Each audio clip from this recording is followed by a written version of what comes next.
রমজানুল মুবারকে সাহরি খাওয়ার বিধানকে সহজ করে দিলাম। তোমরা আজকে থেকে একেবারেই সারা রাত খেতে থাকো, যতক্ষণ পর্যন্ত সাদা সুতা আর কালো সুতা পার্থক্য করে না যায় ততক্ষণ তোমরা সাহরি খেতেই থাকো। এই আয়াত নাযিল হওয়ার পরে নবীজির একজন সাহাবী হযরত আদি ইবনে হাতেম রাদিয়াল্লাহু তাআলা আনহু বাজার থেকে দুইটা সুতা কিনেছেন, কালো সুতা আর সাদা সুতা কিনে বালিশের নিচে ভরে রেখেছেন। শেষ রাতে সাহারি খায় আর সুতা বের করে দেখে, বাতি নিভিয়ে দেখে কিচ্ছু দেখা যায় না, তো ভরে রাখে, আবার খায়, আবার বের করে দেখে পার্থক্য করা যায় না। এইভাবে সাহারি খেতে খেতে মসজিদে ফজরের আজানও শেষ, নামাজও শেষ, কিন্তু সুতায় সুতায় পার্থক্য করা যায়। তখন চিন্তায় পড়ে গেলেন যে আল্লাহ কি বললেন আর আমি কি বুঝলাম। পরদিন নবীজির কাছে গিয়ে বলে, ইয়া রাসূলুল্লাহ, আল্লাহ না বললেন সুতায় সুতায় পার্থক্য যতক্ষণ না করা যায়, সাদা সুতা আর কালো সুতা, ততক্ষণ তোমরা সাহারি খাও। নবীজি বললেন, হ্যাঁ বলেছেন তো ইয়া রাসূলুল্লাহ, আমি তো এই দুইটা সুতা কিনে আমি বালিশের নিচে ভরে রেখেছিলাম, এখন তো সুতায় সুতায় পার্থক্য করা যায় না, কিন্তু আজানও শেষ হয়ে যায়, ফজরের নামাজও শেষ হয়, সূর্য উঠে যায়, কিন্তু ঘরের ভিতরে তো আলোই উঠে। নবীজি সাল্লাল্লাহু আলাইহি ওয়াসাল্লাম উত্তরে বললেন, সুবহানাল্লাহ, বিসাদাতুকা আরিজাতুন, আরে আদি, তোমার একটি পায়ের তলার ছাপ 5 আঙ্গুল সহ বেড়ে বসে আছে। প্রশ্ন হলো, পাথরের পিঠে এই পায়ের চিহ্নটি কার পায়ের চিহ্ন? এই নিয়ে শ্রীলঙ্কানদের মধ্যে 3 ধরনের কথা প্রচলিত আছে। আপনারা জানেন, অধিকাংশ শ্রীলঙ্কানবাসী বৌদ্ধ ধর্মাবলম্বী। তাদের দাবি হলো পাথরের পিঠে এই পদচিহ্নটি তাদের ধর্মগুরু গৌতম বুদ্ধের পায়ের চিহ্ন। আর শ্রীলঙ্কায় বেশ কিছু হিন্দুরা বসবাস করে, তাদের দাবি হলো এই পাথরের পিঠে পায়ের চিহ্নটি তাদের ধর্মগুরু শ্রীকৃষ্ণের পায়ের চিহ্ন। আর শ্রীলঙ্কায় শতকরা 5 জন মুসলমান, 100 জনের মধ্যে 5 জন। তবে বর্তমান রাজধানী কলম্বোতে শতকরা 65 জন মুসলমান। এই মুসলমানদের জোরালো দাবি হলো যে এই পাথরের পিঠে পদচিহ্নটি গৌতম বুদ্ধ কিংবা শ্রীকৃষ্ণের নয়, বরং আমাদের আব্বাজান হযরতে আদম আলাইহিস সালাম জান্নাত থেকে অবতরণ করে সোজা এখানে পাটা ফেলেছিলেন, সেই পায়ের চিহ্ন। সুবহানাল্লাহ। তো 3 দল 3 দাবি করছে, কিন্তু দলিল কারো হাতেই নেই, দলিলবিহীন দাবি, কারো কাছেই কোনো প্রমাণ নেই। না আমাদের হাতে কোনো প্রমাণ আছে, না তাদের হাতে কোনো প্রমাণ আছে, কিন্তু দাবি হচ্ছে খুব জোরালো দাবি। তো সেখানে 5 দিনের সফর ছিল। এই সফরে বিভিন্ন প্রোগ্রামের মাঝে খুব চিন্তা ভাবনা করছি যে আসলে এই পদচিহ্নটি কার। আল্লাহ পাকের সাহায্য প্রার্থনা করেছি। তো আলহামদুলিল্লাহ দিলের মধ্যে 2টা দলিল আমার অন্তরের মধ্যে এসেছে, সফর সঙ্গীদের কাছে বলেছি, এবং ওখানকার শেষ প্রোগ্রামে শ্রীলঙ্কানদের সামনেও আমি খুব জোরে সুরে দাবি করে এসেছি যে আমার অন্তরে এই 2টি দলিল এসেছে। এই 2 দলিলের ভিত্তিতে আমি জোরালো ভাবে দাবি করছি এটা শ্রীকৃষ্ণ কিংবা গৌতম বুদ্ধ নয়, এটা আমাদের সকলের বাবা আদমেরই পদচিহ্ন। সুবহানাল্লাহ। 1 নম্বর দলিল হলো, আপনারা শুনলে অবাক হবেন যে এটা শুধু আমার চোখের আন্দাজ নয়, ওদের বইয়ের মধ্যেও লেখা আছে। এমনকি আপনি যদি কোনো বহির্বিশ্বে ভ্রমণ করেন, তো বিমানের সামনের সিটের পেছনে পকেটের মধ্যে কতগুলো ছোট ছোট বই রাখা থাকে, ওগুলো পড়লে ওই দেশের বিভিন্ন বিষয় সম্পর্কে আপনার একটা প্রাইমারি নলেজ হয়ে যাবে। ওই বইয়ের মধ্যেও একদম পুরোপুরি ডিটেইলস যেভাবে লেখা আছে যে এই পাথরের পিঠে যে পায়ের তলার ছাপ 5টা আঙ্গুল সহ বেড়ে আছে, এই পায়ের তলাটি লম্বা 5 ফিট, চওড়া 3 ফিট। সুবহানাল্লাহ বলেন। সুবহানাল্লাহ। লম্বা কয় ফিট? 5 ফিট। চওড়া কয় ফিট? 3 ফিট। আচ্ছা, এই জায়গাটুকুনে এসে আমি আপনাদের কাছে একটা প্রশ্ন রাখতে চাই। বাইতুল্লাহ শরীফের সাথেই কাবা ঘরের পাশেই মাকামে ইব্রাহিম নামে একটি ছোট্ট কাচের ঘর আছে। এই কাচের ঘরের ভিতরে আমাদের মুসলিম জাতির পিতা হযরতে ইব্রাহিম খলিলুল্লাহ আলাইহিস সালাম, ওনার দুইটি পায়ের চিহ্ন ওখানে আছে। এই ইব্রাহিম খলিলুল্লাহ আলাইহিস সালামের দুই পায়ের চিহ্ন নিজের চোখে দেখেছেন এরকম কেউ এখানে আছেন কিনা? মাশাআল্লাহ, অনেক হাজী সাহেবরা আছেন। আল্লাহ রাব্বুল আলামিন আজকের এই মাহফিলে যারা উপস্থিত আছেন, ভেতরে বাইরে যারা মাহফিল শুনছেন, আমি সকলের জন্য দোয়া করি আল্লাহ রাব্বুল আলামিন এই দুনিয়া থেকে বিদায় গ্রহণ করার পূর্বে সকলকেই বারবার মাকামে ইব্রাহিম এবং তার সাথে দাঁড়িয়ে থাকা বাইতুল্লাহকে সরাসরি জিয়ারত করার তৌফিক দান করুন। আমিন। হযরতে ইব্রাহিম খলিলুল্লাহ আলাইহিস সালাম আজকে থেকে প্রায় ৫,৫০০ বছর পূর্বে দুনিয়াতে এসেছিলেন। কত বছর? ৫,৫০০ বছর পূর্বে। আপনারা জানেন মানুষ দিন দিন শর্ট হচ্ছে, ঠিক কিনা? আগের মানুষগুলো আরো লম্বা ছিল, আমরা শর্ট হয়ে গেছি, আমাদের পরবর্তী প্রজন্ম আরো শর্ট হবে, এভাবে দিন দিন মানুষ শর্ট হচ্ছে, কাটা হচ্ছে। তো ইব্রাহিম খলিলুল্লাহ আলাইহিস সালাম আজকে থেকে ৫,৫০০ বছর পূর্বে দুনিয়াতে এসেছে। তার পায়ের চিহ্ন যারা দেখেছেন তারা অবশ্যই আমার সাথে একমত হবেন। আমি তো বারবার দেখেছি, আলহামদুলিল্লাহ, বারবার। তো ইব্রাহিম আলাইহিস সালামের ওই দুই পায়ের যে ছাপ ওখানে আছে, এই দুই পা আমার দৃষ্টিতে সর্বোচ্চ এতটুকু লম্বা হবে। এর বেশি হবে বলেন? যারা দেখেছেন বলেন, এর চেয়ে বেশি হবে? এর চেয়ে বেশি হবে না, এতটুকু হবে, আমাদের পায়ের চেয়ে আরেকটু লম্বা। ৫,৫০০ বছর পূর্বে যিনি দুনিয়াতে এসেছেন তার পাটা যদি এতটুকু হয়, পায়ের পাতা, তাহলে গৌতম বুদ্ধ বৌদ্ধ ধর্মাবলম্বীদের দাবি এবং তাদের ধর্মীয় গ্রন্থের দাবি অনুসারে আজকে থেকে প্রায় ২৫০০ বছর পূর্বে দুনিয়াতে এসেছিলেন। তো ইব্রাহিম আলাইহিস সালামেরও আরো প্রায় ৩০০০ বছর পরে। তো ইব্রাহিম আলাইহিস সালামের পায়ের চিহ্ন যদি এতটুকু হয়, তো গৌতম বুদ্ধের পায়ের চিহ্ন কি ৫ ফিট লম্বা হওয়া সম্ভব নাকি আরো ছোট হবে? আরো ছোট হওয়ার কথা। অতএব ওই পাথরের পিঠে ওই পায়ের চিহ্নটি যে গৌতম বুদ্ধের নয়, এটা আমরা নিশ্চিত করে বলতে পারি। আর শ্রীকৃষ্ণ, হিন্দু ভাইদেরকে জিজ্ঞাসা করেন, শ্রীকৃষ্ণ তো অল্প কিছুদিন আগের লোক, তার পা তো এত লম্বা হওয়ার প্রশ্নই ওঠে না। পক্ষান্তরে আমাদের আব্বাজান হযরতে আদম আলাইহিস সালাম, তার সম্পর্কে রাসূলুল্লাহ সাল্লাল্লাহু আলাইহি ওয়াসাল্লাম ইরশাদ করেন, বুখারী শরীফের মধ্যে এসেছে, নবীজি বলেন, খালাকাল্লাহু আদামা আলা সূরাতিহি ওয়া তুলুহু ৬০ যিরাআন। আল্লাহ রাব্বুল আলামিন হযরতে আদম আলাইহিস সালামকে তার কুদরতি রূপে সৃষ্টি করেছেন এবং আদম আলাইহিস সালাম ছিলেন ৬০ হাত লম্বা। সুবহানাল্লাহ।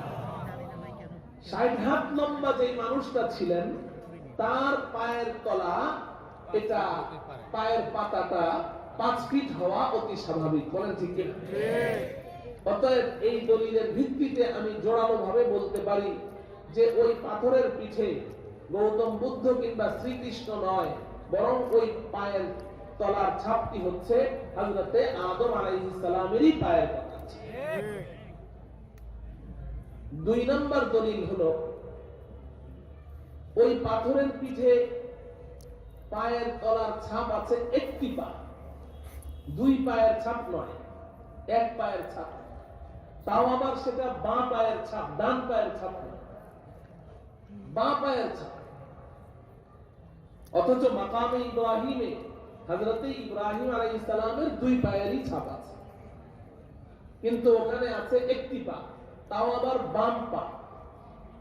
তো খুব গভীর ভাবে চিন্তা করলাম, আলহামদুলিল্লাহ অল্প সময়ের মধ্যেই মাথায় আসলো এবং খুব আনন্দ অনুভূত হলো যে আসলে তো বাম পাই হওয়া উচিত, ডান পা হলে তো সন্দেহে পড়ে যেতাম।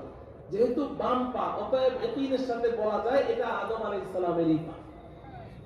বলবেন কেন? আপনারা বলুন তো দেখি, মসজিদে প্রবেশ করার সময় কোন পা আগে ফেলতে হয়? ডান পা। মসজিদ থেকে বের হয়ে কোন পা আগে ফেলতে হয়? বাম পা। টয়লেটে প্রবেশ করলে কোন পা আগে ফেলতে হয়? বাম পা। বের হয়ে কোন পা আগে ফেলতে হয়? ডান পা। এর অর্থ কি? এর অর্থ হলো যে উত্তম এবং ফজিলতপূর্ণ জায়গায়, দামি জায়গায় পা ফেলতে ডান পা ফেলবে, আর নিম্ন স্তরের জায়গায়, নিম্নমানের জায়গায়, যার ফজিলত কম, এমন জায়গায় পা ফেলতে বাম পা ফেলবে। উত্তম জায়গায় ডান পা আর নিম্নমানের জায়গায় বাম পা। এটা আমাদের রাসূলের সুন্নত। এই সুন্নতটি শুধু আমাদের নবীজির নয়, বরং হযরতে আদম আলাইহিস সালাম থেকে শুরু করে আমাদের নবীজি পর্যন্ত প্রত্যেক নবী রাসূলেরই এটা সুন্নত ছিল। আল্লাহ রাব্বুল আলামিন আমাদের নবীজিকে এটাই বলেছেন, উলাইকাল্লাযীনা হাদাহুমুল্লাহু ফাবিহুদাহু মুক্তাদি। হে নবী, হে হাবিব, পূর্বের সমস্ত নবী রাসূলগণকে আমি যেই হেদায়েত এবং সুন্নাহগুলো দিয়েছি, আপনি সেগুলোর অনুসরণ করে যান, সেটাই আপনার জন্যও সুন্নাহ। যদি তাই হয়, তাহলে আদম আলাইহিস সালামেরও সুন্নত এটা ছিল, উত্তম জায়গায় পা রাখতে ডান পা, নিম্নমানের জায়গায় পা রাখতে বাম পা। যদি তাই হয়, তাহলে আমি আপনাদের কাছে জানতে চাই, আমাদের আব্বাজান হযরতে আদম আলাইহিস সালাম এসেছেন কোথা থেকে? বলেন কোথা থেকে? জান্নাত থেকে। পা রেখেছেন কোথায়? এই দুনিয়াতে। বলুন তো, জান্নাত উত্তম জায়গা না দুনিয়া উত্তম জায়গা? জান্নাত উত্তম জায়গা আর দুনিয়া নিম্নমানের জায়গা। অতএব জান্নাত থেকে বের হয়ে সর্বপ্রথম এই দুনিয়া নামের নিম্নমানের জায়গায় পা রাখতে হলে কোন পা রাখা সুন্নাত? বাম পা। ওই পাথরের পিঠেও আছে কোন পা? সুবহানাল্লাহ বলেন। অতএব এই পাথরের পিঠে যে বাম পাটা আছে, এটাই প্রমাণ করে যে এটা গৌতম বুদ্ধ কিংবা শ্রীকৃষ্ণের নয়, এটা আমাদের আব্বাজান হযরতে আদম আলাইহিস সালাম জান্নাত থেকে অবতরণ করে সর্বপ্রথম এখানে পা ফেলেছেন, সেই পায়ে। মুহতারাম হাজিরিন, প্রসঙ্গক্রমে কথাটি বললাম, তাহলে বুঝা গেল আমাদের আব্বা আম্মা এসেছেন কোথা থেকে? জান্নাত থেকে। আমাদের বাড়ি কোথায়? জান্নাত। আমাদের আসল বাড়ি জান্নাত। এই দুনিয়ার জগতে আমরা মুসাফির অবস্থায় আছি, মুসাফির অবস্থায় আছি। আর একজন মুসাফিরের অবস্থা কেমন হওয়া উচিত? এক আল্লাহর ওলি বলছেন, মুসাফির হার পূজা বাসাদ ওয়াতন রায়া দমিদারাদ। মুসাফির হর পূজা বাসাদ ওয়াতন রায়া দমিদারাদ। চুমুল বুলদার কফস বাসাদ চমন রায়া দমিদারাদ। চুমুল বুলদার কফস বাসাদ চমন রায়া দমিদারাদ। একজন মুসাফির সফর করে, ভ্রমণ করে বহুদূর কোথাও চলে গেছে, বাড়ি থেকে অনেক দূরে চলে গেছে। এই সফররত অবস্থায় তার যত ব্যস্ততা থাক, যতই ঝামেলা থাক, এই শত ব্যস্ততার ফাঁকে ফাঁকে, কাজের ফাঁকে ফাঁকে তার অন্তরে শুধু একটি কথাই উকি মারবে, কখন কাজ শেষ করব, কখন বাড়িতে ফিরে যাব, কখন কাজ শেষ হবে, কখন বাড়িতে ফিরে যাব। বলেন ঠিক কিনা? চুমুল বুলদার কফস বাসাদ চমন রায়া দমিদারাদ। যেমন একটা বুলবুলি পাখি, এই পাখিটাকে যদি আপনি তার আসল বাড়ি জঙ্গল থেকে শিকার করে ধরে আনেন এবং তাকে খুব আদর সোহাগ করে লালন পালন করেন, তাকে খুব উন্নত জাতের খাবার তাকে পরিবেশন করেন, যতই আদর করেন, যতই আহ্লাদ করেন, বুলবুলি পাখিটা খুশি না বেজা? বেজা। তার দিল পড়ে থাকবে তার আসল বাড়ি জঙ্গলে। হায়রে যদি একবার ছুটে ওই বাড়িতে যেতে পারতাম। ও আমার প্রিয় ভাই ও বন্ধুগণ, যদি আমাদের ন্যূনতম ঈমানটুকু থেকে থাকে যে আসল বাড়ি তো এই দুনিয়া নয়, আসল বাড়ি তো জান্নাত। আব্বা আম্মা জান্নাতে ছিলেন, আমরাও আব্বা আম্মার সাথে জান্নাতে ছিলাম। কিছুদিনের জন্য আমরা সেখান থেকে বিতাড়িত হয়ে গেছি, এই দুনিয়ার জগতে এসেছি। ওই বাড়িটা আবার কিভাবে, ওই বাড়িটা আবার নিজের কবজায় আনা যায়, ওই বাড়ির মালিকানা কিভাবে আবার নিজেরা ওই মালিকানা অর্জনের যোগ্যতা অর্জন করা যায়। আল্লাহ পাক তো ওয়াদা করেছেন, এই বাড়ি তোমাদের হাতছাড়া হয়ে গেছে, এই বাড়িটা আবার নিজেদের হস্তগত করতে যেই পরিমাণ ব্যবস্থাপনা এবং উপকরণের প্রয়োজন, যা কিছু দরকার সব কিছু প্রস্তুত করে বান্দা আবার আমার সামনে হাজিরি দাও, আমি আল্লাহ ওয়াদা করলাম তোমাদের বাড়ি আবার তোমাদের হাতেই ফেরত দিয়ে দেব। সুবহানাল্লাহ। ও আমার ভাইয়েরা, জান্নাতের বাড়ির মালিকানা আমাদের রয়ে গেছে, কাগজপত্রে একটু গন্ডগোল হয়ে গেছে, এটা ঠিক করে ফেলতে হবে, কাগজপত্রটা একটু ঠিক করে ফেলতে হবে। আল্লাহ রাব্বুল আলামিন জান্নাতীদেরকে জান্নাতে দেওয়ার পরে আল্লাহ পাকের পক্ষ থেকে ঘোষণা আসবে, ওয়া তিলকাল জান্নাতুল্লাতী উরিসতুমুহা বিমা কুনতুম তা'মালুন। এই জান্নাতীরা, এই জান্নাতের বাড়িগুলো তোমাদেরকে পৈতৃক সম্পত্তি হিসেবে দিয়ে দেওয়া হয়েছে। জান্নাতের বাড়িকে আল্লাহ পাক আমাদের পৈতৃক সম্পত্তি বলছেন। এই বাড়ি আমাদের, এই বাড়ির মালিকানা আমাদের, কোন কারণবশত হাতছাড়া হয়ে গেছে, এটা আবার কিভাবে নিজেদের হাতে আনা যায়, এই প্রস্তুতি গ্রহণ করার জন্য আল্লাহ রাব্বুল আলামিন আমাকে আপনাকে এই দুনিয়ার জগতে কিছুদিনের জন্য পাঠিয়েছে। আল্লাহ রাব্বুল আলামিন অতি নিরাপদে আমাদের সকলকে আমাদের আসল বাড়ি জান্নাতে পৌঁছার তৌফিক দান করুন, আমিন। মুহতারাম হাজিরিন, এখানে আপনারা যারা উপস্থিত আছেন, আলহামদুলিল্লাহ সকলেই শিক্ষিত এবং জ্ঞানী গুণী মানুষ, উলামায়ে কেরামের সুহবতে থাকেন। আমি আশা করি আমার কিছু সংক্ষিপ্ত কথা, বিস্তারিত বলার মতো এত পর্যাপ্ত সময় আর সুযোগ তো এখানে পাওয়া যাবে না, তবে সংক্ষিপ্ত কিছু কথা আমি আপনাদের সম্মুখে নিবেদন করতে চাই। এবং কথাগুলো খুব জরুরি, কথাগুলো খুবই জরুরি, কারণ আমি আপনাদের সম্মুখে নবী পাক সাল্লাল্লাহু আলাইহি ওয়াসাল্লামের 3টি হাদিস পাঠ করেছি। তার মধ্যে একটি হাদিস যেটি তিরমিজি শরীফের মধ্যে মুসনাদান, এটা ইমাম তিরমিজি রাহমাতুল্লাহি আলাইহি উল্লেখ করেছেন হযরতে আনাস রাদিয়াল্লাহু তাআলা আনহু। আনাস রাদিয়াল্লাহু তাআলা আনহু থেকে নবীজির একটি হাদিস ইমাম তিরমিজি রাহমাতুল্লাহি আলাইহি উল্লেখ করেছেন। নবীজি বলেন, ইন্না বানি ইসরাঈল তাফাররাকাত আলা 72 মিল্লাহ ওয়া তাফতারিকু উম্মতি আলা 73 মিল্লাহ কুল্লুহুম ফিন নার ইল্লা মিল্লাতান ওয়াহিদা। قالوا من هي يا رسول الله قال ما انا عليه واصحابي। নবীজি বলেন সাহাবায়ে কেরামকে লক্ষ্য করে, এই আমার সাহাবীরা শুনো, তোমাদের পূর্বে বনি ইসরাইল নামে একটা জাতি ছিল। এই বনি ইসরাইল তারা আপোষের মধ্যে খালি দ্বন্দ্ব করত, ছোট্ট ছোট্ট বিষয় নিয়ে ঝগড়া লেগে যেত এবং তারা বিভিন্ন দল উপদলে তারা খণ্ড বিখণ্ড হয়ে গেছে। এইভাবে নিজেদের মধ্যে ঝগড়া করে বিভিন্ন বিষয়ে তারা দল উপদলে বিভক্ত হতে হতে বনি ইসরাইল 72টা দলে বিভক্ত হয়ে গিয়েছিল। নবীজি বলেন, আমার উম্মতের মধ্যে এমন একটা সময় আসবে, আমার উম্মত আপোষের মধ্যে খালি দ্বন্দ্ব করবে, ঝগড়া করবে, বিবাদ করবে, কেউ কাউকে মানতে চাইবে না, প্রত্যেকেই নিজেকেই সঠিক মনে করবে। এইভাবে বিভিন্ন দল উপদলে বিভক্ত হয়ে যাওয়ার পরে আমার উম্মতের মধ্যে দল হবে 73টা। কয়টা? 73টা দলে বিভক্ত হয়ে যাবে। এরপর নবীজি যেই ভয়ানক ভবিষ্যৎবাণীটি করলেন, নবীজি বলেন কুল্লুহুম ফিন্নার, নাউযুবিল্লাহ বলেন। নবীজি বলেন এই 73টি দলের মধ্যে 72টি দল জাহান্নামে চলে যাবে, ইল্লা মিল্লাতান ওয়াহিদা, একটি মাত্র দল জান্নাতি হবে, একটি মাত্র দল জান্নাতি হবে।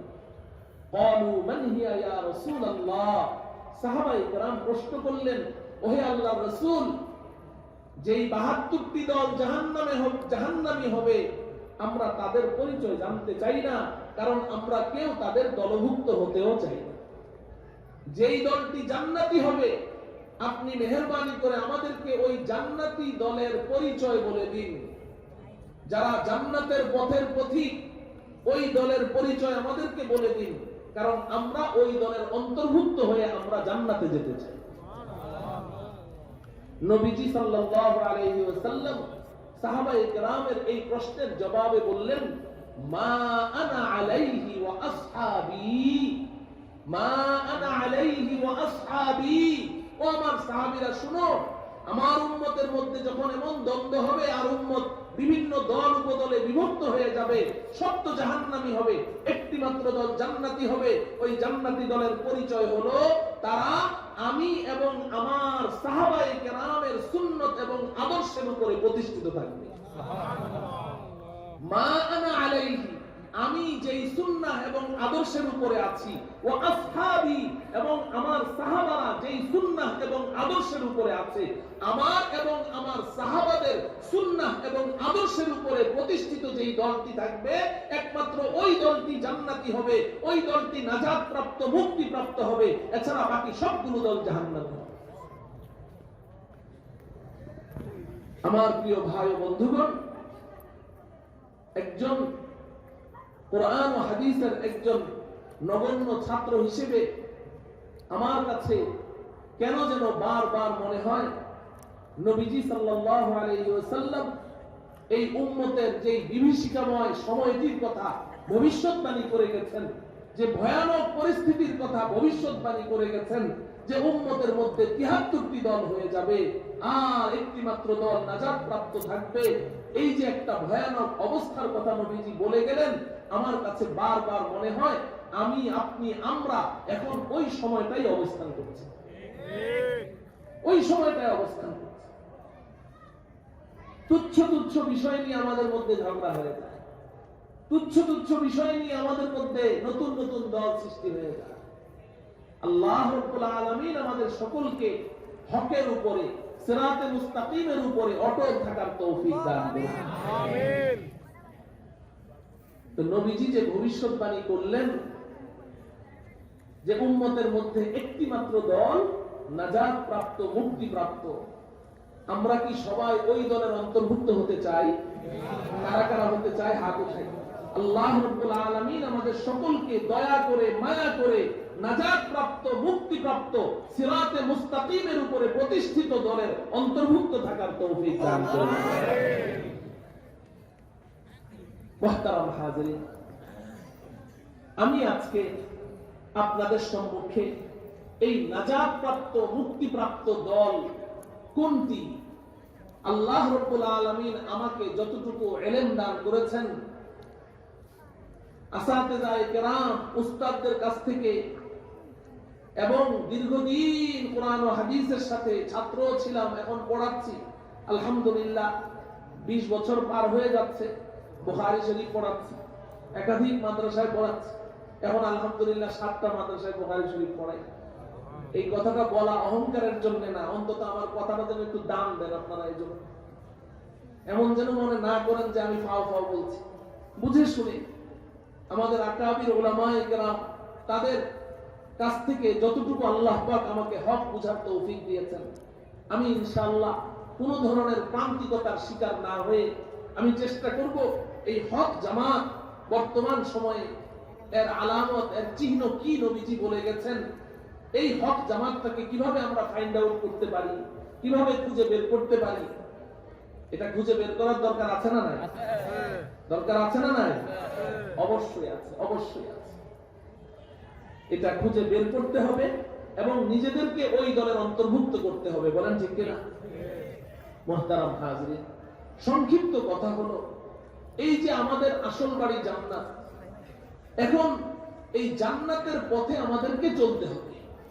এই জান্নাতের পথে যেই দলটি চলছে এটাই হক দল, এটাই সত্যের পথের প্রতীক, আর এরাই হচ্ছে নাজাত প্রাপ্ত, মুক্তি প্রাপ্ত। ঠিক কিনা?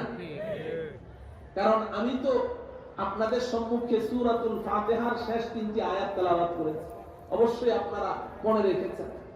সূরাতুল ফাতিহার 7টি আয়াতের মধ্যে 5 নম্বর আয়াতে আল্লাহ রাব্বুল আলামিন আমাদেরকে এই দোয়াটা শিখিয়ে দিয়েছেন, ইহদিনাস সিরাতাল মুস্তাকিম। এই দোয়াটা প্রতিদিন আমি, আপনি কতবার করছি? 32 বার করছি। কতবার করছি? 32 বার।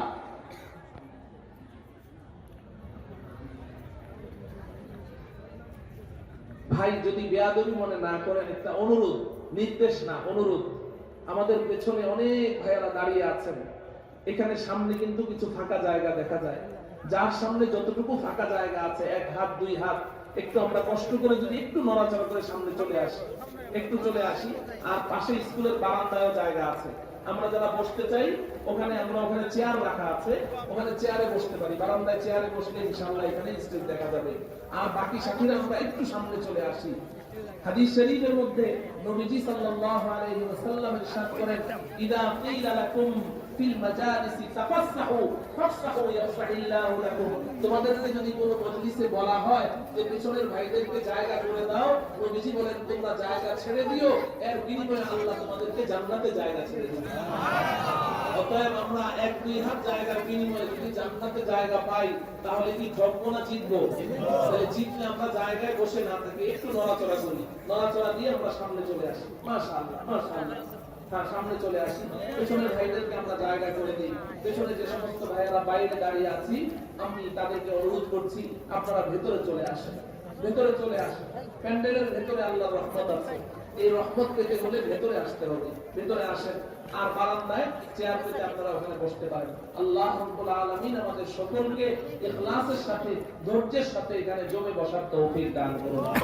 মুহতারাম হাজিরিন, তো যে কথা আমি আপনাদের সামনে নিবেদন করছিলাম যে আল্লাহ রাব্বুল আলামিন আমাদেরকে দোয়া শিখিয়েছেন, ইহদিনাস সিরাতাল মুস্তাকিম।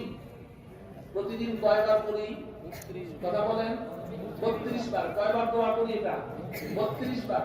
ফরজ নামাজ কয় রাকাত? 24 ঘন্টা দৈনন্দিনে দিনে রাতে ফরজ নামাজ কয় রাকাত? কথা বলেন। 17 রাকাত। কয় রাকাত? 17 রাকাত। আর সুন্নতে মুআক্কাদা কয় রাকাত? 12 রাকাত। বলেন 12 রাকাত। 17 আর 12 কত? 29। কথা বলেন। 17 আর 12 কত? 29। বিতরের নামাজ কয় রাকাত? হ্যাঁ, 3 রাকাত। 29 আর 3 কত? 32। তাইলে 32 রাকাতে 32 বার ইহদিনাস সিরাতাল মুস্তাকিম বলা হয় কি হয় না? এই দোয়াটা আল্লাহ আমাদেরকে শিখিয়েছেন। ও বান্দা, আমার কাছে বলো ইহদিনাস সিরাতাল মুস্তাকিম। ও আল্লাহ, আপনি আমাদেরকে সিরাতে মুস্তাকিমের উপরে প্রতিষ্ঠিত রাখেন, সিরাতে মুস্তাকিমের উপর পরিচালিত করেন। সিরাতে মুস্তাকিম অর্থ কি? সিরাত শব্দের অর্থ পথ, রাস্তা। মুস্তাকিম শব্দের অর্থ সহজ, সরল, সঠিক পথ। তাহলে অর্থ কি দাঁড়ালো? যে আল্লাহ, আপনি আমাদেরকে সহজ, সরল, সঠিক পথের উপর পরিচালিত করুন। প্রশ্ন হলো, সহজ, সরল, সঠিক পথ বলতে কোন পথকে আল্লাহ বুঝিয়েছেন? মুফাসসিরিনে কেরাম তাফসীরের কিতাবে পরিষ্কার বলে দিয়েছেন, সিরাতাল মুস্তাকিম আই সিরাতাল জান্নাহ। সিরাতে মুস্তাকিম মানে জান্নাতের পথ। কিসের পথ? জান্নাতের পথ। তাহলে সার কথা কি দাঁড়ালো? আমরা প্রতিদিন 32 বার আল্লাহর কাছে বলছি, ইহদিনাস সিরাতাল মুস্তাকিম। ও আল্লাহ, আপনি আমাদেরকে জান্নাতের পথে পরিচালিত করুন। কেন? কারণ জান্নাতের পথে যেই দলটি চলছে ওটাই তো নাজাত প্রাপ্ত, মুক্তি প্রাপ্ত দল। ঠিক কি না বলেন? ঠিক। তা আমরা আল্লাহর কাছে চাইছি, আল্লাহ, আপনি আমাদেরকে জান্নাতের পথে পরিচালিত করুন। কারণ জান্নাত আমাদের আসল বাড়ি, আর এই বাড়িতে যেতে হলে এই বাড়ির পথ দিয়েই চলতে হবে। অন্য পথে চললে কি বাড়িতে যাওয়া যাবে? না। এই বাড়িতে যেতে হলে বাড়ির পথে চলতে হবে। আপনি যদি নোয়াখালী যেতে চান, রংপুরের ট্রেনে উঠলে নোয়াখালী যাওয়া যাবে না। এজন্য আল্লাহ আমাদেরকে দোয়া শিখিয়েছেন, ও বান্দা, যদি জান্নাতে যেতে চাও তো জান্নাতের পথে চলো। আর জান্নাতের পথে তুমি চাইলেই চলতে পারবে না, কারণ দল তো ৭৩টা, পথ তো ৭৩টা। এই ৭৩টা পথের মধ্যে একটা মাত্র পথ জান্নাতি পথ। এখন এই পথে চলতে হলে আমি আল্লাহর মেহেরবানি আর দয়া ছাড়া তোমার গায়ের জোরে তুমি চলতে পারবে না, এলেমের জোরে চলতে পারবে না, শক্তির বলে চলতে পারবে না, টাকা পয়সার জোরে চলতে পারবে না, ক্ষমতার বলে চলতে পারবে না। আমার মেহেরবানি ছাড়া কোনোভাবেই জান্নাতের পথে চলতে পারবে। এজন্য আমার কাছে ভিক্ষা চাও, ইহদিনাস সিরাতাল মুস্তাকিম। আল্লাহ, আপনার কাছে ভিক্ষা চাইছি, আমাদেরকে ওই জান্নাতের পথে চালান, জান্নাতের পথে চালান। কারণ পথ তো অনেকগুলো দেখতে পাচ্ছি। মুহতারাম হাজিরিন, অতএব এই জান্নাতের পথ, এই পথের পথিক যারা, তারাই নাজাত প্রাপ্ত, মুক্তি প্রাপ্ত। ঠিক কিনা বলেন? এখন প্রশ্ন হলো, জান্নাতের পথ কোনটি? প্রশ্ন জাগে কিনা? জান্নাতের পথ কোনটি? আল্লাহ রাব্বুল আলামিন ৬ নম্বর আয়াতে জান্নাতের পথের পরিচয় দিয়ে দিয়েছেন। সিরাতাল্লাযীনা আন'আমতা আলাইহিম, এই জান্নাতের পথের পরিচয়। তবে এই আয়াতের তরজমা এবং তাফসীর করার আগে আমি ভূমিকা স্বরূপ কিছু কথা বলবো। এই কথাগুলো যদি আপনারা বুঝেন তাহলে ওই আয়াতের তাফসীর বুঝতে সহজ হবে। জান্নাতের পথের পরিচয় আল্লাহই দিয়েছেন। আমি আল্লাহর কথাটাই আপনাদেরকে শোনাবো, নিজের থেকে না। তবে এর আগে ভূমিকা স্বরূপ ছোট্ট দুটি কথা শুনেন। জান্নাতের পথে চলার জন্য আল্লাহ রাব্বুল আলামিন আমাদেরকে দুইটি মাধ্যম দান করেছেন। কয়টি মাধ্যম? দুইটি মাধ্যম দান করেছেন। একটি মাধ্যমকে বলে কিতাবুল্লাহ, সবাই বলেন একটি মাধ্যমকে কি বলে? কিতাবুল্লাহ। আরেকটি মাধ্যমকে বলে রিজালুল্লাহ। বলেন বলেন রিজালুল্লাহ। একটি মাধ্যম কিতাবুল্লাহ, আরেকটি মাধ্যম রিজালুল্লাহ। এই দুইটি মাধ্যম আল্লাহ পাক দিয়েছেন। এই দুইটি মাধ্যমকে যদি কেউ অবলম্বন করে সে সোজা জান্নাতে চলে যাবে। প্রথম মাধ্যমটির নাম কি? কিতাবুল্লাহ। কিতাবুল্লাহ অর্থ আল্লাহর কিতাব। কিতাবুল্লাহ অর্থ কি? আমাদের কাছে আল্লাহ পাকের যে কিতাব আছে এটার নাম কি? আল কোরআন। এটার নাম কি? বলুন তো দেখি, এই কিতাবুল্লাহ আল্লাহর কিতাব আমাদেরকে জান্নাতের পথ দেখায় কি দেখায়? কোনো সন্দেহ আছে? কারো কোনো সন্দেহ আছে? সন্দেহ থাকলে ঈমান থাকবে না। তাহলে এই কিতাবুল্লাহ আল্লাহ পাক আমাদের কাছে পাঠিয়েছেন কিসের পথ দেখানোর জন্য? জান্নাতের পথ দেখানোর জন্য, নাকি জাহান্নামের পথ? জান্নাতের পথ। তাহলে একটি মাধ্যম আমরা পেলাম কিতাবুল্লাহ। এই মাধ্যমকে যদি কেউ অবলম্বন করে, কিতাবুল্লাহকে যদি কেউ অবলম্বন করে, তাহলে সে সোজা জান্নাতে চলে যাবে। দুই নম্বর আরেকটি মাধ্যম আল্লাহ পাক দিয়েছেন। এই মাধ্যমটিকে বলে রিজালুল্লাহ। এই মাধ্যমের নাম কি? রিজালুল্লাহ। রিজালুল্লাহ অর্থ কি বুঝেন? রিজাল শব্দটি রজুলুন শব্দের বহুবচন। রিজালুন শব্দটি রজুলুন শব্দের বহুবচন। রজুলুন শব্দের অর্থ ব্যক্তি, মানুষ। আর রিজালুন মানে অনেকগুলো ব্যক্তি, অনেকগুলো মানুষ। তাহলে রিজালুল্লাহ অর্থ কি? আল্লাহ পাকের পক্ষ থেকে নির্বাচিত, আল্লাহর পক্ষ থেকে বাছাইকৃত কতগুলো মানুষ। বাস এই রিজালুল্লাহ তথা আল্লাহর নির্বাচিত, আল্লাহর বাছাইকৃত, আল্লাহর পছন্দের কতগুলো মানুষকেও আল্লাহ পাক আমাদের কাছে পাঠিয়েছেন আমাদেরকে জান্নাতের পথ দেখানোর জন্য। এই মানুষগুলোর কাতারে সবার সামনের কাতারে আছেন নবী, রাসূল এবং পয়গম্বর। বলুন, নবী, রাসূল, পয়গম্বরগণ তারা আল্লাহর পক্ষ থেকে নির্বাচিত, বাছাইকৃত কিনা বলেন? এই কথা কোরআনে কারীমে আল্লাহ পাক বলেছেন, আল্লাহু ইয়াসতাফি মিনাল মালাইকাতি রুসুলান ওয়া মিনান নাস। আল্লাহ পাক বলেন যে ফেরেশতা এবং মানুষের মধ্য থেকে নবী, রাসূলগণকে আল্লাহ পাক নির্বাচন করেন। অন্য আয়াতে আল্লাহ পাক বলেন, ওয়া ইন্নাহুম ইনদানা লামিনাল মুস্তাফাইনাল আখিয়ার। নবী, রাসূলগণ আমি আল্লাহর নিকটে সর্বশ্রেষ্ঠ এবং আমি আল্লাহর পছন্দের এবং নির্বাচিত। তাইলে নবী, রাসূলগণ রিজালুল্লাহ। নবী, রাসূলগণকে কি বলে? রিজালুল্লাহ। বলুন, এই রিজালুল্লাহকে আল্লাহ পাক যে আমাদের কাছে পাঠিয়েছেন কিসের পথ দেখানোর জন্য? কথা বলেন, জান্নাতের পথ দেখানোর জন্য। কোনো সন্দেহ আছে? নবী, রাসূলগণ আমাদেরকে কিসের পথ দেখিয়েছেন? জান্নাতের পথ দেখিয়েছেন। তাইলে কিতাবুল্লাহ আমাদেরকে জান্নাতের পথ দেখায়, রিজালুল্লাহ আমাদেরকে কিসের পথ দেখায়? জান্নাতের পথ দেখায়। এই দুইটি কথা যখন আপনারা বুঝলেন, এখন আরেকটি কথা বুঝেন। সেই কথাটি হলো, এই যে কিতাবুল্লাহ আছে, এই কিতাবুল্লাহর মধ্যে জান্নাতের পথ দেখানো আছে, জান্নাতের পথ দেখানো আছে। কিন্তু এই কিতাবুল্লাহর ভেতর থেকে জান্নাতের পথ খুঁজে বের করে জান্নাতের পথে নিজে নিজে আমাদের পক্ষে চলা ততক্ষণ পর্যন্ত সম্ভব নয়, যতক্ষণ পর্যন্ত রিজালুল্লাহ তথা নবী, রাসূলগণ এই কিতাবকে ব্যাখ্যা করে আমাদেরকে বুঝিয়ে না দেবে। নবী, রাসূলের ব্যাখ্যা করা, ব্যাখ্যা ছাড়া, আল্লাহর প্রেরিত পয়গম্বরের রিজালুল্লাহর ব্যাখ্যা ছাড়া কিতাবুল্লাহ বুঝা আমাদের পক্ষে সম্ভব না। আমার সাথে বলেন, তাইলে রিজালুল্লাহর ব্যাখ্যা ছাড়া কিতাবুল্লাহ বুঝা কিনা সম্ভব? আমি আপনাদেরকে একটা উদাহরণ দেই। ইসলামের প্রাথমিক যুগে রমাজানুল মুবারকে সেহরি খাওয়ার নিয়ম ছিল শুরুর রাত্রে খেতে হবে, ঘুমের আগে। ঘুমিয়ে গেলে আর খাওয়ার কোনো সুযোগ নেই।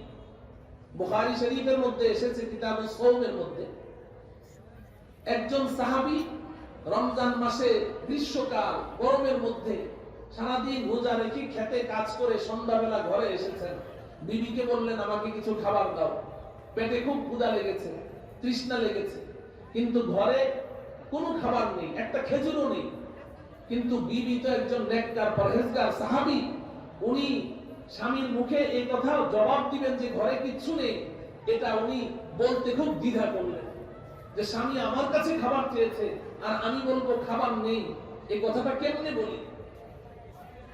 যদিও আমাদের বিবিদের মাশাআল্লাহ যদি ঘরে এক মুঠ চাউলও নেই, ডাউলও নেই, কিছুই নেই, রান্না বান্না হচ্ছে না, আপনি এসে দুপুরে বলবেন যে খাবার দে, 14 গোষ্ঠী উদ্ধার করে ছেড়ে দিতে হতে পারে, সবার কথা না। অমুকের পুত তমুকের পুত পিছা মারা পোড়া কপাইল্লা, শরম নাই, খাবার চায়, ঘরে নাই এক মুঠ চাল, বলতে পারে কি পারে না। কিন্তু নেককার বিবি, পরহেজগার বিবি, উনি চিন্তা করলেন স্বামী তো আমার কাছেই খাবার চেয়েছেন, আমি কোন মুখে না করব। উনি খুব হিকমতের সাথে বললেন স্বামী আপনি বসুন আমি ব্যবস্থা করছি, নাই এটা বললেন, আপনি বসুন আমি ব্যবস্থা করছি। স্বামীকে বসিয়ে রেখে এই বেচারি পাশের বাড়িতে গিয়ে কিছু গম হাওলা আনলেন প্রতিবেশীদের কাছ থেকে, এনে দূরে বসে বসে জাতা কলের মধ্যে এগুলোকে পিষে আটা করলেন, আটা করে এগুলোকে পানি দিয়ে খামিরা করে এরপরে রুটি বেললেন, রুটি বেলে গরম করে আগুনের মধ্যে সেকে তারপরে গরম গরম রুটি নিয়ে এবার ঘরে এসেছেন, স্বামীকে গরম রুটি খাওয়াবেন খুব আনন্দ চিত্তে। কিন্তু এই যে এতগুলো কাজ করেছেন, এই কাজগুলো করতে সময় ব্যয় হয়েছে কি হয়নি? এই বেচারি রুটি এনে ঘরে ঢুকলেন গরম রুটি নিয়ে, ঘরে ঢুকে দেখেন স্বামী বেচারা খাবারের অপেক্ষা করতে করতে ওখানে ঘুমিয়ে পড়েছে। আমার কথা বুঝে থাকলে বলুন তো দেখি, ইসলামের প্রাথমিক যুগে যে বিধান ছিল ওই বিধান মোতাবেক এখন স্বামীকে ঘুম থেকে তুলে এই রুটিগুলো কি খাওয়ানো যাবে? খাওয়ানো যাবে না, কারণ ঘুমের আগেই তোমাকে খেতে হবে। ঘুমিয়ে পড়েছো তো মরেছো, আর এক ফোঁটা পানিও পান করতে পারবে না, ওই অবস্থায় পরের দিন রোজা রাখতে। এখন তো আর ওই বেচারা কিছু খেতে পারলেন না, ঘুমিয়ে পড়লেন, বিবিও তাকে কিছু খাওয়াতে পারলো না। তো এক পর্যায়ে পরের দিন ওই স্বামী যখন সাহাবী যখন দিন একটু বেলাটা উপরে উঠলো তখন উনি বেহুশ হয়ে পড়ে গেলেন, আর থাকতে পারলেন না।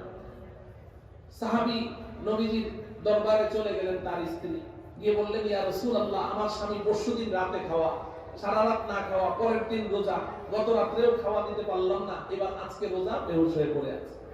এই অবস্থায় আল্লাহ রাব্বুল আলামিন কোরআনের আয়াত নাযিল করেছেন ওয়াকুলু ওয়াশরাবু হাত্তা ইয়াতাবায়্যানা লাকুমুল খায়তুল আবয়াদু মিনাল খায়তিল আসফি। রমজানুল মুবারকে সাহরি খাওয়ার বিধানকে সহজ করে দিলাম, তোমরা আজকে থেকে একেবারেই সারা রাত খেতে থাকো, যতক্ষণ পর্যন্ত সাদা সুতা আর কালো সুতা পার্থক্য করে না যায় ততক্ষণ তোমরা সাহরি খেতেই থাকো। এই আয়াত নাযিল হওয়ার পরে নবীজির একজন সাহাবী হযরত আদি ইবনে হাতিম রাদিয়াল্লাহু তাআলা আনহু বাজার থেকে দুইটা সুতা কিনেছেন, কালো সুতা আর সাদা সুতা, কিনে বালিশের নিচে ভরে রেখেছেন। শেষ রাতে সাহরি খায় আর সুতা বের করে দেখে, বাতি নিভিয়ে দেখে কিচ্ছু দেখা যায় না, তো ভরে রাখে, আবার খায়, আবার বের করে দেখে পার্থক্য করা যায় না। এইভাবে সাহরি খেতে খেতে মসজিদে ফজরের আযানও শেষ, নামাজও শেষ, কিন্তু সুতায় সুতায় পার্থক্য করা যায়। তখন চিন্তায় পড়ে গেলেন যে আল্লাহ কি বললেন আর আমি কি বুঝলাম। পরদিন নবীজির কাছে গিয়ে বলে ইয়া রাসূলুল্লাহ, আল্লাহ না বললেন সুতায় সুতায় পার্থক্য যতক্ষণ না করা যায়, সাদা সুতা আর কালো সুতা, ততক্ষণ তোমরা সাহারি খাও। নবীজি বললেন হ্যাঁ বলেছেন তো ইয়া রাসূলুল্লাহ, আমি তো এই দুইটা সুতা কিনে আমি বালিশের নিচে ভরে রেখেছিলাম, এখন তো সুতায় সুতায় পার্থক্য করা যায় না, কিন্তু আযানও শেষ হয়ে যায়, ফজরের নামাজও শেষ হয়, সূর্য উঠে যায়, কিন্তু ঘরের ভিতরে তো আলোই ঢোকে। নবীজি সাল্লাল্লাহু আলাইহি সাল্লাম উত্তরে বললেন সুবহানাল্লাহ বিসাদাতুকা আরিজাতুন, আরে আদি তোমার বালিশটা তো অনেক বিশাল, আল্লাহ রাব্বুল আলামিন তো সাদা সুতা আর কালো সুতা দ্বারা পূর্ব আকাশকে বুঝিয়েছেন, পূর্ব দিগন্তকে বুঝিয়েছেন। পূর্ব আকাশ রাতের অন্ধকারে কালো হয়ে থাকে, এটাকে আল্লাহ পাক বলেছেন কালো সুতা। আর সুবহে সাদিকের শুভ্র আভায় পূর্ব আকাশ সুশোভিত হয়ে যখন সাদা হয় তখন আল্লাহ বলেছেন এটা সাদা সুতা। অর্থাৎ পূর্ব আকাশ থেকে রাতের কালিমা আভা বিদরিত হয়ে যখন শুভ্র আভায় সুশোভিত হবে, অর্থাৎ সুবহে সাদিকের শুভ্র আভায় পূর্বাকাশ যখন সাদা হয়ে যাবে তখন সাহরি খাওয়া বন্ধ করো। তুমি যে পূর্বাকাশ পুরাটাকে তোমার বালিশের নিচে ভরে ফেলেছো, তোমার বালিশটা তো অনেক বিশাল। মুহতারাম হাজিরিন, আল্লাহ বলেছেন সাদা সুতা কালো সুতা, সাহাবীও বুঝলেন সাদা সুতা কালো সুতা। আসলে এখানে সাদা সুতা কালো সুতা দ্বারা আল্লাহ পাক পূর্বাকাশকে বুঝিয়েছেন, বলেন ঠিক কিনা? নবীজি ব্যাখ্যা করে দিয়েছেন, এরপরে সাহাবী বুঝে আসবে।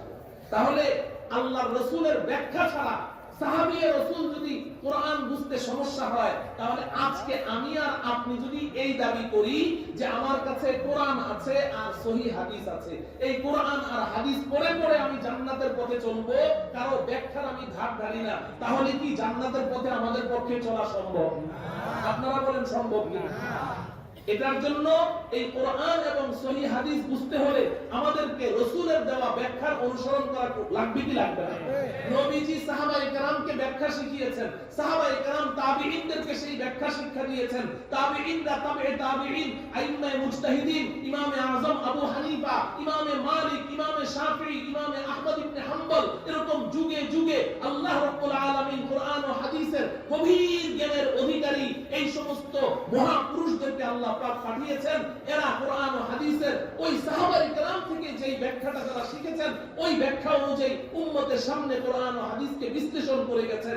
আজকে যদি আমি আমার মাতৃভাষা বাংলা, কারো ভাষা হিন্দি, কারো ভাষা সিন্ধি, কারো ভাষা ইংলিশ, সে যদি বলে যে না আমি খুব ব্রিলিয়ান্ট, আমার ব্রেন অনেক শার্প, আমি আরবি ভাষা খুব ভালো বুঝি, আমি নিজে কোরআন পড়বো, নিজে আমি হাদিস পড়বো, আর ওই অনুযায়ী আমি চলবো, জান্নাতে চলে যাব, এটা আদৌ সম্ভব না, কোনোভাবেই সম্ভব না। যদি পূর্বসূরীদের ব্যাখ্যাকে অ্যাভয়েড করে নিজে নিজে যদি কোরআন হাদিসের ব্যাখ্যা করে, নিশ্চিতভাবে তার পদস্খলন হয়ে যাবে। এই কথাটুকু যখন বুঝে আসলো, তা আমি সর্বশেষ নিবেদন করছি, আমার সময় শেষ হয়ে গেছে। 6 নম্বর আয়াতের তাফসীর আমি যেটা করতে চেয়েছিলাম, আল্লাহ পাক জান্নাতের পরিচয় দিতে গিয়ে কি বললেন? সিরাতাল্লাযীনা আন'আমতা আলাইহিম। ও আল্লাহ, জান্নাতের পথে আমাদেরকে চালান। এটা তো 5 নম্বর আয়াত। 6 নম্বর আয়াতে আল্লাহ বললেন, ও আল্লাহ আমাদেরকে ওই সমস্ত মানুষগুলোর পথে চালান যেই মানুষগুলো আপনার পুরস্কার প্রাপ্ত, আপনার নির্বাচিত, আপনার বাছাইকৃত, ওই মানুষগুলোর পেছনে পেছনে আমাদেরকে চালান। সিরাতাল্লাযীনা আন'আমতা আলাইহিম, এটা জান্নাতের পথের পরিচয় কে দিয়েছেন? আল্লাহ। কে বলেছেন এটা? আল্লাহ। আল্লাহ বলেন সিরাতাল্লাযীনা আন'আমতা আলাইহিম, আপনার পুরস্কার প্রাপ্ত, আপনার নির্বাচিত, আপনার বাছাইকৃত, আপনার পছন্দের মানুষগুলো যেই পথে চলছে, আমাদেরকে ওই পথে চালান। ওই মানুষগুলো যেই পথে চলছে, নিশ্চিত করে বলতে পারি ওটাই জান্নাতের পথ, আমাদেরকে ওই পথে চালান। এই মানুষগুলো চলতে চলতে এক সময় জান্নাতে চলে যাবে, আমরাও তাদের পেছনে পেছনে চলতে চলতে এক সময় জান্নাতে চলে যাব। বুঝে থাকলে এবার বলুন তো দেখি, জান্নাতের পথে চলার জন্য মাধ্যম আল্লাহ কয়টি দিয়েছেন? একটির নাম কিতাবুল্লাহ, আরেকটির নাম কিতাবুল্লাহ। এবার বলুন তো দেখি, সূরাতুল ফাতিহার 6 নম্বর আয়াতে আল্লাহ পাক আমাদেরকে জান্নাতের পথের সন্ধান দিলেন, কিতাবুল্লাহর কথা বললেন না রিজালুল্লাহর কথা বললেন? বুঝে শুনে বলছেন তো? কিতাবুল্লাহর কথা বললেন না রিজালুল্লাহর কথা বললেন? রিজালুল্লাহর কথা বললেন। আল্লাহ বললেন যে তোমরা আমার নির্বাচিত পছন্দের মানুষগুলো যেই পথে চলছে, ওদের পেছনে পেছনে চলো, ওদের পেছনে পেছনে চলো। প্রশ্ন জাগে যে আল্লাহ রাব্বুল আলামিন মাধ্যম তো দিলেন দুইটি, কিতাবুল্লাহ দিয়েছেন জান্নাতের পথ দেখানোর জন্য, রিজালুল্লাহ দিয়েছেন জান্নাতের পথ দেখানোর জন্য, কিন্তু সূরাতুল ফাতিহা 6 নম্বর আয়াতে আল্লাহ পাক কিতাবুল্লাহর কথা না বলে আমাদেরকে রিজালুল্লাহর কথা কেন বললেন? প্রশ্ন জাগে কিনা? এখানে আল্লাহ পাক বলতে পারতেন না ইহদিনাস সিরাতাল মুস্তাকিম, এটা বলে এরপরে বলতে পারতেন সিরাতাল কুরআনি ওয়াল হাদিস। 6 নম্বর আয়াতটা এমন হতে পারতো কিনা যে আল্লাহ আমাদেরকে জান্নাতের পথ দেখান, জান্নাতের পথ কোনটি আল্লাহ বলে দিতেন সিরাতাল কুরআনি ওয়াল হাদিস, কোরআন হাদিসের পথ জান্নাতের পথ। এই কথা বললে কি ভুল হতো? কোরআন হাদিসের পথ জান্নাতের পথ নয় কি? আল্লাহ পাক এই কথা না বলে বললেন সিরাতাল্লাযীনা আন'আমতা আলাইহিম, ওই মানুষগুলোর পেছনে পেছনে চলো। হে আল্লাহ আমাদেরকে ওই মানুষগুলোর পেছনে চালান যেই মানুষগুলো আপনার পুরস্কার প্রাপ্ত, আপনার বাছাইকৃত। কেন আল্লাহ পাক কিতাবুল্লাহর কথা না বলে রিজালুল্লাহর কথা বললেন? বাস এই কেনর জবাবটা দিয়ে আমি 2 মিনিটে আলোচনা শেষ করে দিচ্ছি। আমি একটা উদাহরণ দেই বুঝার জন্য। ধরুন আপনার বাড়ি রংপুর, জীবনে কোনোদিন ঢাকা আসেননি, বয়স এখন 60-70 বছর হয়ে গেছে, আপনার মনে চাইলো আপনি ঢাকা আসবেন, রাস্তা চিনেন না, এলাকার চেয়ারম্যান আপনার ভাতিজা, ও চেয়ারম্যান আমাকে একটু ঢাকার রাস্তাটা বলে দাও, আমি তো সংসদ ভবনটা একটু দেখবো। চাচা ঢাকায় যাবেন যে? জীবনে কয়বার গেছেন? একবারও যাই নাই। তাহলে বললে তো মনে থাকবে না, কাগজ কলম নিয়ে আসেন। তা আপনি কাগজ কলম নিয়ে গেলেন, আপনার ভাতিজা চেয়ারম্যান আপনাকে ড্রয়িং করে দেখাচ্ছে, আপনি এখন এই জায়গায় আছেন, এখান থেকে সোজা 5 কিলোমিটার পূর্ব দিকে যান, পূর্ব দিকে 5 কিলোমিটার যাওয়ার পরে এরপরে দেখবেন একটা 5 মাথা, 5 রাস্তার মোড়, ওখান থেকে ডান দিকে যাবেন, ডান দিকে 3 কিলোমিটার যেই আপনি বাঁ দিকে টার্নিং দিবেন, বাঁ দিকে যাওয়ার পরে 20 কিলোমিটার যাওয়ার পরে একটা 7 মাথা পড়বে। এই 7 মাথা থেকে আপনি সোজাও যাবেন না, ডানেও না, বামেও না, সোজা এবং বাম দিকের রাস্তার মাঝামাঝি একটা তেরছা রাস্তা গেছে, ওটা দিয়ে গাড়িটা ঢুকাবেন। ওদিক দিয়ে যাওয়ার পরে এরপরে 6-7 কিলোমিটার যাওয়ার পরে আবার একটা 3 রাস্তা পড়বে, ওখান থেকে আবার ডান দিকে মোড় নিয়ে আধা কিলোমিটার না যেতে আবার বাম দিকে যাবেন। এইভাবে সে কলম একবার ডানে, একবার বাঁয়ে, একবার সামনে, আপনি তাকিয়ে আছেন আর আপনার মাথাটা ভোগ করে ঘুরছে। বলেন ঠিক কিনা? মাথা ঘুরবে কিনা? এই টাইমে এলাকার ইমাম সাহেব ঘরে ঢুকলেন। চেয়ারম্যান সাহেব কি করেন? চাচাকে ঢাকার রাস্তা ড্রয়িং করে দেখাচ্ছি। ইমাম সাহেব দেখে বলে, সর্বনাশ, এই কাগজ নিয়ে যদি চাচা বের হয় নির্ঘাত রাস্তা হারায় ফেলবে। আমার কাছে সহজ পথ আছে, আমি এমন পথ বলে দিব যে চাচা রাস্তা হারানোর কোনো সম্ভাবনাই নেই, সোজা সংসদ ভবন চলে যাবে। চেয়ারম্যান সাহেব কয় যে সবসময় খালি আপনারা উপরে থাকতে চান। ইমাম সাহেব বলে যে না, দেখেন আসলে উলামায়ে কেরামের দায়িত্ব হলো উম্মতের সামনে সব কঠিন বিষয়কে সহজভাবে উপস্থাপন করা। আমি আপনার যে রাস্তা খুব ভালো চিনি না, তবে আমি সহজ পথ দেখিয়ে দিতে পারবো। চেয়ারম্যান সাহেব বলেন, বলে যে আমি নামাজটা পড়ে মাত্র বের হয়ে এমপি সাহেবের বাড়ির সামনে দিয়ে আসলাম, দেখি যে এমপি সাহেবের গেটের সামনে ওনার গাড়িটা দাঁড়ানো, ড্রাইভারও ভেতরে বসা। জিজ্ঞাসা করলাম, ও ড্রাইভার, এমপি সাহেব কোথাও যাবে কি? ড্রাইভার বলছে যে স্যার বের হবে, আর আমি রংপুর টু ঢাকা সংসদ ভবন, কারণ আজকে জাতীয় সংসদ অধিবেশন বসবে, অতএব আমাকে ওখানে যাওয়া ছাড়া উপায় নেই। স্যার খালি গাড়িতে বসবে, একটানে আমি ঢাকা সংসদ ভবন। তো ইমাম সাহেব চাচাকে বললেন, চাচা আপনার কি কোনো গাড়ি টাড়ি আছে?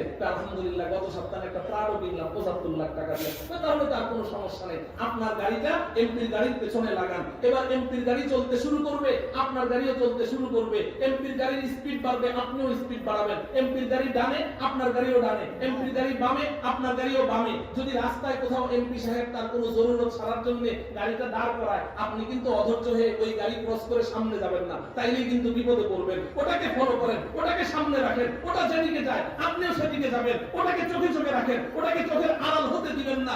এক সময় এমপির গাড়ি সংসদ ভবনে ঢুকে যাবে, আপনার গাড়িও সংসদ ভবনে। বলেন তো দেখি, চাচা কি আর পথ হারাবে? পথ হারানোর কোনো সম্ভাবনা আছে?